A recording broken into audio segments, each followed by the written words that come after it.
Constructor are used to initialise instance variables, है ना, and they have the same name as that of class. ये meaning लिखवाई थी। कह रहे हैं कंस्ट्रक्टर क्या यूज में आता है, इंस्टेंस वेरिएबल को इनिशियलाइज करने में यूज में आता है। तुमने करा हुआ है, तुमने जब कंस्ट्रक्टर के क्वेश्चन करे तो एक क्लास बना रहे थे, क्लास का नाम एग्जाम्पल एक फ्रूट जूस करे क्वेश्चन था, है ना, और कुछ इसके अंदर वेरिएबल थे। मान लेते एक वेरिएबल था उसका नाम था पैक साइज, सही है। उसके बाद इसमें कंस्ट्रक्टर बनाना था, और भी वेरिएबल थे, फिर क्या बनाना था, ऐसे करके कुछ बना रहे थे पब्लिक, फिर कंस्ट्रक्टर का नाम क्लास से क्या करता है, मैच करता है, पब्लिक फ्रूट जूस, सही है, ब्रैकेट ओपन क्लोज। इसके अंदर काम क्या कर रहे थे, डिफॉल्ट कंस्ट्रक्टर बना रहे थे हम लोग, और डिफॉल्ट कंस्ट्रक्टर क्या करता है, 0 दे देता है। पैक साइज वेरिएबल को आपने क्या दे दिया था, 0। ऐसे ही डबल टाइप की वैल्यू होती है, उसको 0.0 0.0 डी दे सकते थे, ठीक है। तो मतलब मेन काम क्या है, इनिशियलाइज करता है, किसको, इंस्टेंस वेरिएबल्स को। देखो ये इंस्टेंस वेरिएबल है, इसको क्या कर रहा है, इनिशियलाइज कर रहा है ना, और दूसरी चीज इसका नाम क्लास से मैच करता है। यही तुम्हें हमने मीनिंग में लिखवाया इसकी, सही है। इसके अगर पूछने फीचर्स ऑफ कंस्ट्रक्टर बताओ, क्या लिखोगे, पहला ये लिख दोगे कि ये क्या करता है, इसका नाम क्लास से मैच होता है, ठीक है। उसके बाद इसका काम होता है इनिशियलाइज करना इंस्टेंस वेरिएबल को। तुम मीनिंग में भी लिख सकते हो, फीचर में भी लिख सकते हो। टाइप्स ऑफ कंस्ट्रक्टर है, सही है। टाइप्स ऑफ कंस्ट्रक्टर 4 तरीके के होते हैं आपके। पहला जो होता है आपका, जो होता है डिफॉल्ट कंस्ट्रक्टर, ठीक। दूसरा होता है आपका पैरामीटराइज्ड कंस्ट्रक्टर। फोर्थ होता है नॉन पैरामीटराइज्ड कंस्ट्रक्टर।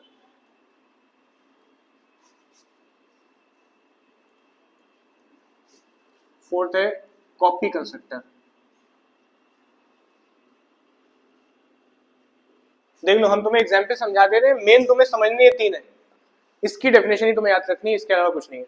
4 तरीके के होते हैं, तुमने बता दिया। पहला तुम्हारा ये, दूसरा, तीसरा, चौथा।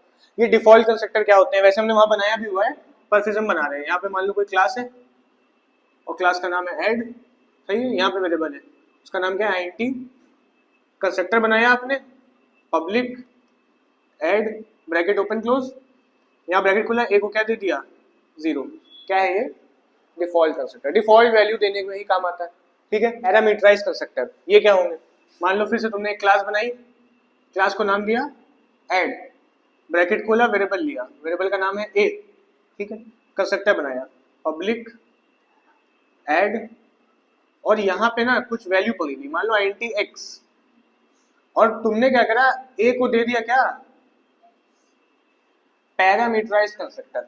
मतलब इस कंस्ट्रक्टर के अंदर क्या थे, पैरामीटर्स थे, पूछना है, सही है। इसके बाद नॉन पैरामीटराइज्ड कंस्ट्रक्टर क्या होगा, क्लास बनाई ऐड, वेरिएबल लिया आईएनटी ए, सही है। पब्लिक कंस्ट्रक्टर, कंस्ट्रक्टर नाम क्या होगा, पब्लिक ऐड। ए को तुमने डिफॉल्ट वैल्यू नहीं दी, ना ही पैरामीटर से दिया, तुमने इसको कुछ रेडिली वैल्यू दे दी, मतलब कोई वैल्यू तुम्हें देनी, तुमने वही दे दी, मान लो 10 देना था।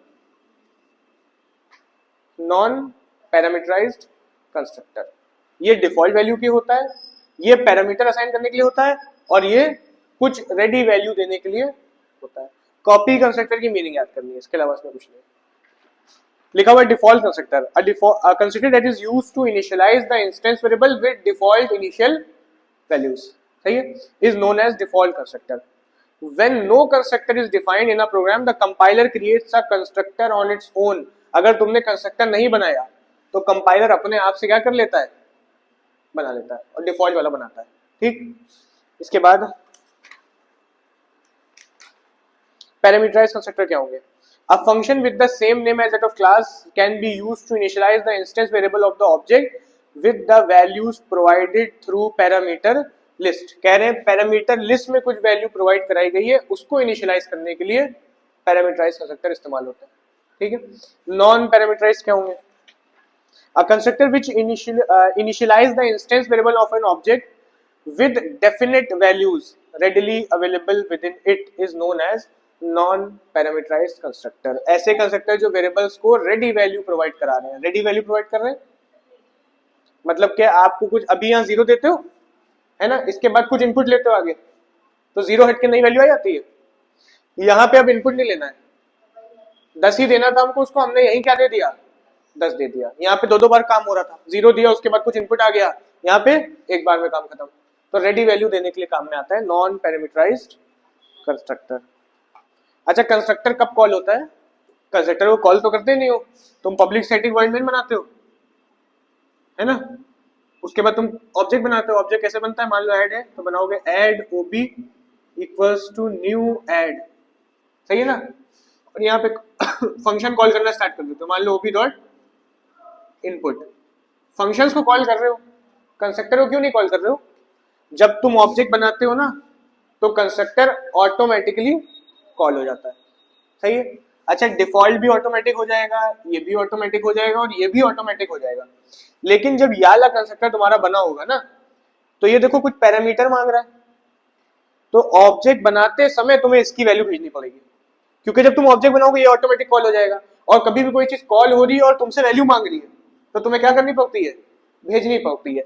इन दोनों केस में तुम इसको ऐसे ओपन क्लोज कर सकते हो, ठीक। लेकिन जब ये पैरामीटराइज बना हुआ है तो तुम इसको ओपन क्लोज नहीं कर सकते, तुम्हें x की वैल्यू यहां से भेजनी पड़ेगी। कॉलिंग के समय, ऑब्जेक्ट बनाते समय x की वैल्यू भेजनी पड़ेगी। मान लो तुमने भेज दी क्या, 15, इस केस में पैरामीटराइज कंस्ट्रक्टर के केस में। तो पूछना है, ठीक है।